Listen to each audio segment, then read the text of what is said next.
Maybe it's true. Maybe all you need is love, because your ability to maintain close relationships is the greatest survival skill, according to my next guest. Science is now showing that a loving and close relationship with your spouse is not only a great benefit to life, but it's necessary for healthy living. Studio 5 relationship contributor Dr. Matt Townsend wants you to start down a path of emotional closeness. Yes. I am all in on this topic. You say it's what a lot of your clients are coming to you wanting. Screaming for it. What are the benefits of this emotional closeness we're going to talk about? The power of it is that you actually relax because you know you're loved and you know you're safe and it's not conditional. So you live longer, you recover faster, you accomplish more, you're more your real self. So you get to actually magnify your own strengths and talents instead of trying to be something that you're not. So in a lot of ways, it just allows you to relax in your life. How would you describe emotional connectivity? Like, what is that exactly? So if you think about it, and by the way, the scary and awesome thing about this is that the hardest moments in your life are when you most want just emotional connection. So the death of somebody, the sickness of somebody, when you're really alone and sad, is when you want somebody that can be there, that can just hold you and just sustain you. So that's what we're talking about. But what it basically means is that you're safe emotionally with somebody, so I can share what's in my heart. I can share my feelings without you berating them, putting them down. I can be vulnerable with you. I can dare to dream without you poo-pooing something. I can be my best self. I can risk a little bit more. And the outcome of this ability actually increases our intimacy. And the intimacy isn't just forged on, we had a great dinner and she bought me flowers and her legs were shaved, so we touched. It's not all the physical stuff. It's more emotionally, we just are there for each other. I found myself just thinking as you were describing those hard moments of life, right? Like death or building a business or losing a business. And a lot of times you hear of couples that don't survive those types of trials. Could that possibly be because this emotional connectivity wasn't there for you in that moment? And I honestly think as just a society, we don't do this well. We don't model it well. And remember, I don't think you just go find this. I think you have to forge it. And so the more we are working on it every day, and the big thing about what we're going to talk about is talking about it. And surfacing it. And some people might immediately laugh at the idea. I don't want any of that. Well, they will eventually. Like when they're dying, when they're sick, when they're alone, they want it. We just don't know how to make it available. So when you say talk about it, what does that mean? I'm just bringing up a conversation about how I want this emotional closeness? The first rule is just sit down with your partner and talk to them about the fact that you want more emotional closeness. Like, and they might look at you like, okay, so let's go hug. And you're like, it's not what I mean. But you have to talk about it and make it like something make it more tangible. Because it is kind of an intangible thing. Right. It's a felt need, but we have to talk about it. And then a neat way to talk about it is to go talk about it in a way that it's not negative, but it's positive. I want this because I want to be closer to you. I want this because I want us to share a deeper experience in our life than just watching television every night.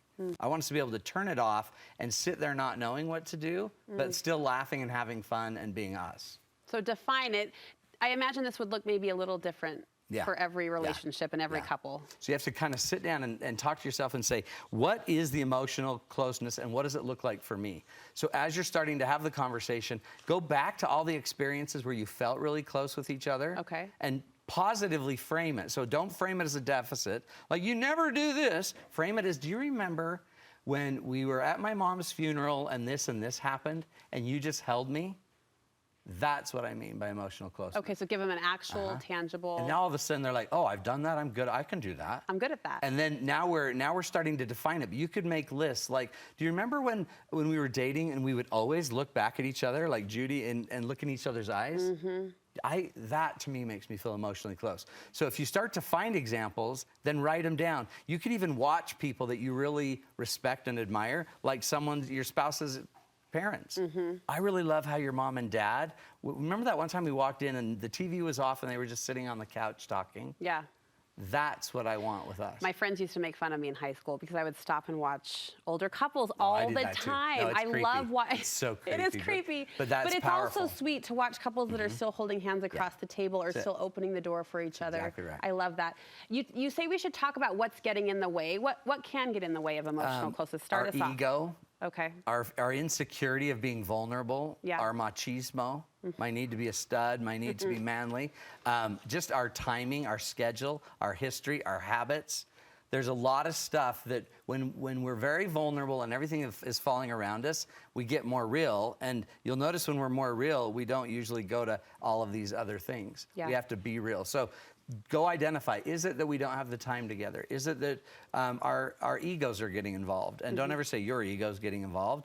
But what is it? Is it our fears that are getting involved? And talk about how our fears make it so maybe we don't do these things. And then we practice. And you say we practice from the other person's perspective. Yeah. Like, how do they want to be emotionally Yeah. connected with? So then you can almost take that list and you can go with it and run with that list and say, I'm going to try it. I'm going to try it. And then just practice it. And the neatest thing is after you've been practicing it with each other all day, then at night, get in bed, have a little pillow talk, and share examples where we felt closer. Share examples where I felt closer to you today. Where this worked. Where this worked. Yeah. And so we're highlighting all the good, everything that works. I love this so Power. much. What a good challenge Yeah. for 2024 to find that emotional closeness that we will need inevitably And then we later can in life. hand it down and show our kids how to do it. Matt, thank you so Power. much. You bet. Hey, I got a really exciting booking the other day. Yes, I you was did. booked to open Matt Townsend for his In the house. Valentine's date night. I'm so Yeah. excited. This is going to be huge. So it's on Valentine's night. Yes. And we got the name of it now. Okay? Oh, I'm ready. It's Becoming One, the Path to Deeper Love. Yes.